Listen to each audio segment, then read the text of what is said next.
July 20th, 1944, 12:42 in the afternoon. A briefcase bomb detonates inside the Wolf's Lair, the high-security headquarters of Adolf Hitler.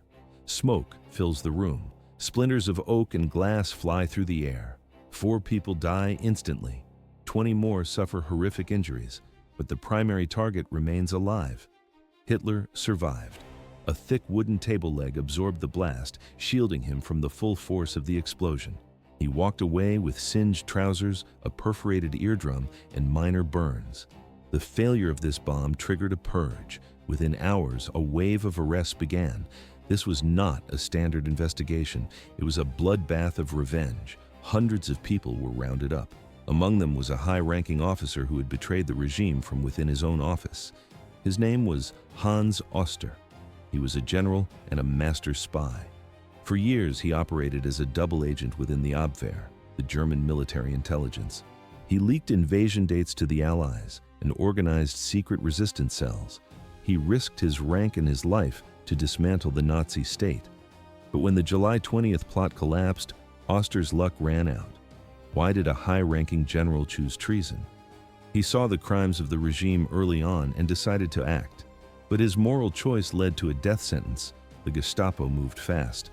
They didn't just want him dead, they wanted him broken. What followed was a documented nightmare of torture and isolation. The Nazis designed a specific, slow method of execution for the conspirators. It involved thin piano wire and meat hooks. The goal was maximum physical agony. The footage from the era shows the aftermath. Debris covers the floor of the conference room. The heavy oak table is shattered into toothpicks. The ceiling has collapsed. In the center of the ruins, Hitler stands with his arm in a sling. He is shaken but breathing. The conspirators moved to the next phase, Operation Valkyrie. This was the formal plan to seize Berlin and install a new government. For 3 hours, the plan seemed functional. Military units marched through the streets. Orders were sent to arrest high-ranking SS officials. Communication lines were cut. Then, the radio broadcast changed everything. The news broke across Germany. Hitler was alive. The momentum of the coup vanished instantly. Soldiers who had followed the conspirators now turned their weapons on them. There was no mistake. The uprising had failed. Events accelerated. The Gestapo began checking lists of known dissidents. Hans Oster's name was at the top. He was arrested at his home, stripped of his medals, and thrown into a cell. There was no turning back. The process of elimination was systematic. The regime intended to turn these executions into a warning for every other officer. The records show that the trials were a formality. The verdicts were decided before the defendants entered the room. The era of the internal resistance ended in that bunker. The bodies were removed in silence. The story of Hans Oster concludes in the gallows of Flossenbürg concentration camp. Adolf Hitler survived. The assassination plot collapsed within hours. Senior officers hesitated, orders were ignored, and communication lines broke down completely. At 1 o'clock in the morning, Hitler spoke to the nation over the radio. That broadcast doomed the conspiracy. By midnight, the arrests began. Soldiers rounded up the plotters in the streets and offices of Berlin. Some were lined up against walls and executed on the spot. Others faced much slower deaths in the basements of the Gestapo. Hitler's fury was absolute. He demanded a nationwide manhunt for every person linked to the resistance. He launched a purge that lasted until the final days of the war. The statistics are clear. 7,000 people were arrested, 5,000 were executed. Among those caught in the net was a man who had fought the regime from the inside for nearly 10 years. His name was Hans Oster. But who was Hans Oster? Why did a high-ranking officer turn against his own commander-in-chief? August 9, 1887. Hans Paul Oster was born in Dresden. He grew up in a strictly religious Protestant household. His father was a pastor who expected his son to follow the church. Oster chose the military instead. In 1907, he joined the artillery. He served throughout World War I and rose to the rank of captain. He earned a place on the prestigious German General Staff. 1918 brought defeat. Like millions of other soldiers, Oster watched the Treaty of Versailles strip Germany of its territory and pride. The nation was forced to pay massive reparations. The army was slashed to only 100,000 men. Oster stayed in the service during these chaotic years. By 1929, he reached the rank of major. Then, his career hit a wall. In 1932, Oster was forced to resign. The cause was a personal scandal involving an affair with the wife of a fellow officer. His life in the military appeared to be over. Then came January 1933. Adolf Hitler seized power. At first, Oster did not resist. In the beginning, he supported the Nazi regime. 1933. Hans Oster watched as the Nazi Party took control of the German government. Like many officers, he believed the movement would restore national honor and fix the economy. He joined the Abwehr, the military intelligence service, within months of the takeover. But the reality of the regime surfaced quickly. The Nazis did not wait to consolidate power. They banned rival parties. They built the first concentration camps, including Dachau, to house political enemies. The footage from this era shows massive bonfires. Thousands of books by Jewish, liberal, and Marxist authors were thrown into the flames. Even the churches faced intense pressure to align with Nazi doctrine. But one specific event destroyed Oster's loyalty. June 30th, 1934, the night of the Long Knives. Hitler unleashed the SS to liquidate the leadership of the SA paramilitary. The Purge was a massacre. 200 people died in a single weekend. The killings were not limited to party rivals. The SS targeted former Chancellor Kurt von Schleicher and Major General Ferdinand von Bredow. Von Bredow was Oster's personal friend and his former boss at the Abwehr. Soldiers forced their way into homes and executed officials on the spot. This was no longer politics. It was state-sponsored murder. Oster's disappointment turned into a desire for sabotage. He began recruiting. Under the new Abwehr chief, Admiral Wilhelm Canaris, Oster built a clandestine network. He held a high-ranking position. This gave him access to classified files, travel permits, and forgery equipment. He used these tools to protect enemies of the state and hide evidence. The situation escalated in 1938. This was the year of the Blomberg-Fritsch affair. Hitler used fabricated scandals and false charges of misconduct to remove two top generals. It was a hostile takeover of the military command. Oster watched the purge. His dislike turned into a cold, focused hatred. Oster found an ally in Colonel General Ludwig Beck. Beck was the chief of the general staff. He openly challenged Hitler's plan to invade Czechoslovakia, fearing a global war. When Hitler forced Beck to resign, Franz Halder took his place. Halder was a professional soldier who privately called Hitler the incarnation of evil. The three men formed the core of a conspiracy. Oster, Beck, and Halder began planning the first military coup in German history. They didn't want to protest. They wanted to strike at the heart of the government. The plan was bold. It required a direct assault on the chancellery. The conspirators prepared to send a strike team to storm the building. There was no turning back. The plan was simple: storm the Reich Chancellery, arrest or kill Adolf Hitler, restore the German monarchy under Prince Wilhelm of Prussia. But the conspiracy required a trigger. The conspirators waited for Hitler to make an obvious move toward a European war. September 1938, British Prime Minister Neville Chamberlain met Hitler in Munich. They signed the agreement to break up Czechoslovakia. The plot collapsed instantly. The German public hailed Hitler as a diplomatic genius. The conspirators missed their window. How did the resistance respond?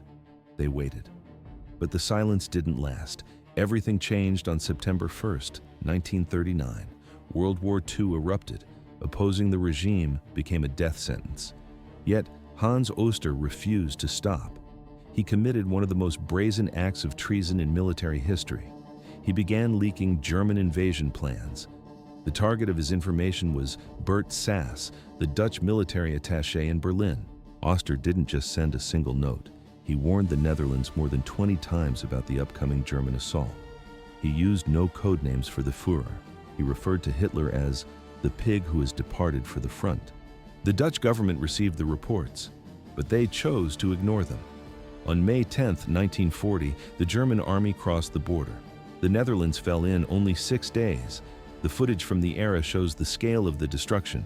Despite the collapse of the West, Oster continued his work. By 1941, the stakes grew higher. Hitler launched the invasion of the Soviet Union. The systematic murder of European Jews began in the East. Oster reacted by building a bridge to the front lines. He established contact with Colonel Henning von Trescow's resistance network within Army Group Center. In 1943, the network secured British-made explosives. They planned 2 separate assassinations. Both failed because of technical errors. The first attempt occurred in March 1943. Conspirators smuggled a bomb onto Hitler's personal aircraft. They disguised the device as a bottle of cognac. The plan was for the plane to explode over the mountains. It didn't happen. The trigger mechanism froze in the unheated cargo hold. The plane landed safely. A second attempt followed days later. Colonel Rudolf von Gersdorf carried explosives into a Berlin museum. Hitler was scheduled to tour an exhibition of captured Soviet weapons. Gersdorf planned a suicide mission. He intended to hug Hitler and detonate the charges. Why did Hitler survive? It was a matter of minutes. Hitler rushed through the museum in a fraction of the scheduled time. He left the building early. Gersdorf had to run to a bathroom to frantically disarm the fuses before they blew him apart. But these failures were only the beginning. In April 1943, the pressure intensified. The Gestapo began to close in. April 5, 1943. The Gestapo moved on the Abwehr headquarters. They arrested Hans von Dohnanyi, the right-hand man of Hans Oster. Dohnanyi had a secret operation, smuggling Jews into Switzerland by listing them as fake Abwehr agents. During the raid, agents found incriminating files sitting directly on Dohnanyi's desk. Dohnanyi managed to whisper a warning to Oster.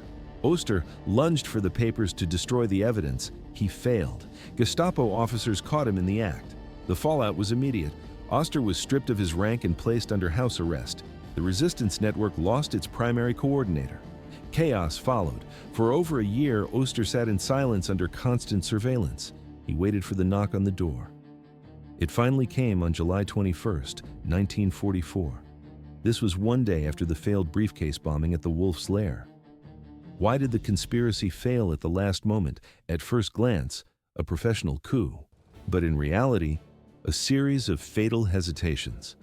Events accelerated toward a total collapse. By April 1945, the Third Reich was a graveyard. Soviet tanks reached the eastern suburbs of Berlin.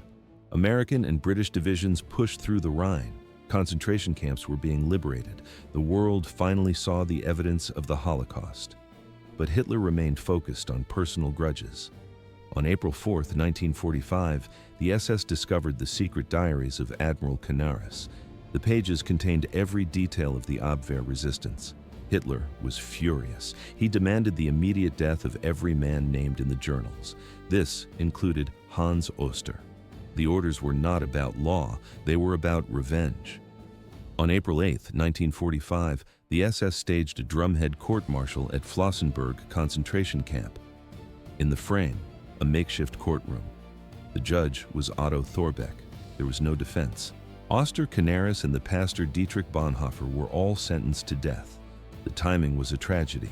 Germany would surrender in less than 30 days. Allied troops were only miles from the camp gates, but the executions proceeded. At dawn on April 9, 1945, guards built gallows in the Flossenburg courtyard. Oster was 57 years old. Guards forced him to strip naked in the freezing morning air. He was led to the scaffold in front of a crowd of SS officers. The method was deliberate. Hitler ordered the use of thin hemp rope known as piano wire. It did not snap the neck. It caused slow strangulation. The footage of similar executions shows the victim struggling for 20 minutes. It was designed to terrorize. Oster died alongside his longtime allies. Canaris and Bonhoeffer were killed in the same hour. They were murdered just weeks before the camp was liberated. But the story does not end at the gallows. Witnesses recorded Oster's final moments. He remained calm. Survivor Fabian von Schlabrendorf later described him as steady and lucid even in the face of death. After the war, his body was moved to the Nordfriedhof Cemetery in Dresden. Oster is now recognized as a hero of the German resistance. He risked his family and his career to stop a genocidal regime. He failed to kill Hitler, but he proved that individual conscience could not be crushed. The irony is clear. Oster spent a decade trying to save Germany. In the end, Germany executed him for treason. He left behind a wife and 3 children. They survived the war despite the Nazi efforts to ruin their name. Historians no longer view Oster as a traitor. He is seen as a patriot who realized that loyalty to a country requires opposing a criminal government. He chose principle over personal safety. Thus ended the life of General Major Hans Oster. He was the spy who betrayed a dictator to save a nation.